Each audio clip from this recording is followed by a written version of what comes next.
मूर्ख बहू। एक बनिया था। एक बार वह व्यापार के लिए प्रदेश जाने लगा। जाते जाते अपनी बहू को बोलकर उसने कहा, मैं प्रदेश जा रहा हूँ, तुम अच्छी तरह रहना, बच्चों को भी संभालना और अपनी सास को भी अपने बच्चों की तरह देखभाल करना। याद रखना, माँ से कोई काम मत करवाना। बहू ने बोला, ठीक है, मैं आपकी बात समझ गई, मैं वैसा ही करूँगी जैसा आपने बोला है। आप आराम से जाइए।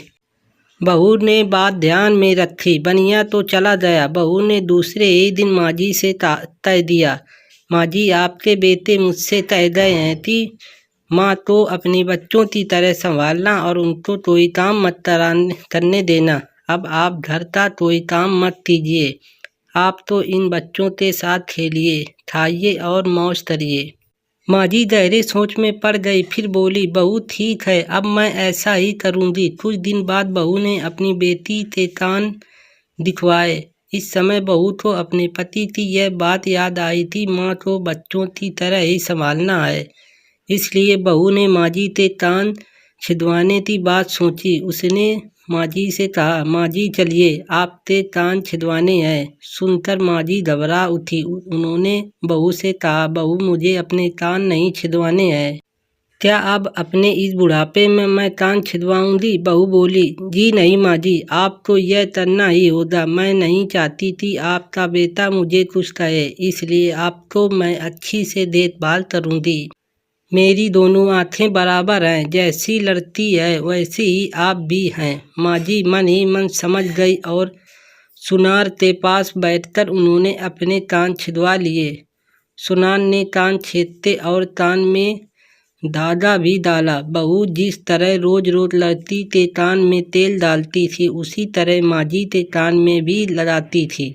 थोड़े दिन बाद बहू ने अपनी बेटी के लिए बाली बनवाई तो उसे अपने पति की बात आई। फिर उसने माँजी के लिए भी बाली बनवाई और कहा, आइए आपको यह बाली पहना दूं। माँजी ने कहा, बहू मुझको बोली क्यों पहनाती हो? मैं बूढ़ी हूँ, मुझे इसकी ज़रूरत नहीं है। बाली तुम अपनी बेटी को पहनाओ, मुझको नहीं पहनानी है। लेकिन बहू नहीं मानी। जबरदस्ती करते माँजी को बाली पहना ही दी। इसे पछता माँजी छोटे बच्चों के साथ अपना मनोरंजन करती, घूमती, खेलती और कई तरह के मौज मस्ती करती। बहू ने एक बढ़िया दिन देखकर अपनी बेटी तो नाई की चोटी रखवा दी। फिर बहू तो माँजी की याद आ गई। माँजी बच्चों के साथ खेल रही थी। उन्हें वहाँ से बुलवा लिया और कहा, माँजी आइए, नाई के सामने बैठिए। अपने लड़के की तरह मुझे भी आपके सिर पर भी चोटी रखवानी है।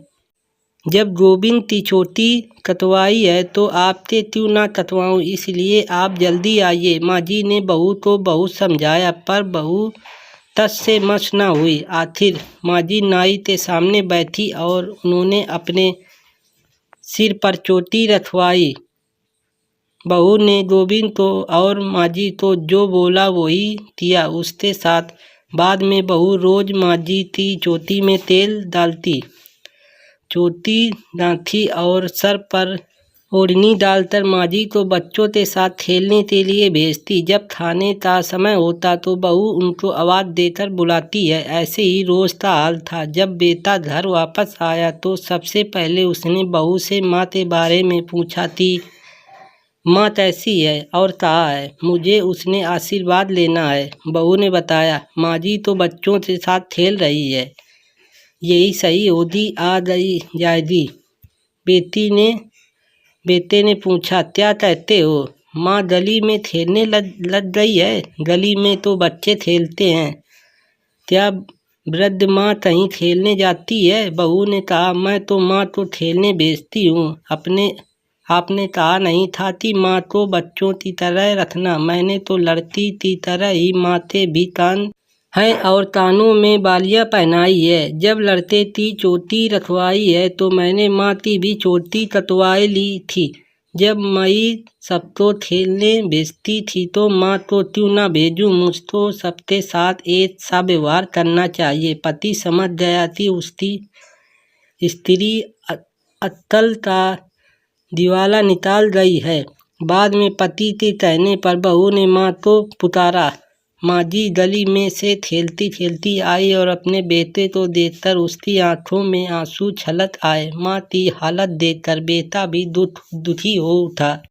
बहू की मूर्खता के लिए बेटे ने माँ से माफ़ी मांगी और बहू को बड़ी उल्टी सीधी सुनाई। तो दोस्तों, आपको कहानी कैसी लगी कमेंट बॉक्स पे ज़रूर बताएं। तो कहानी अच्छी लगी हो तो लाइक करना ना भूलें। धन्यवाद।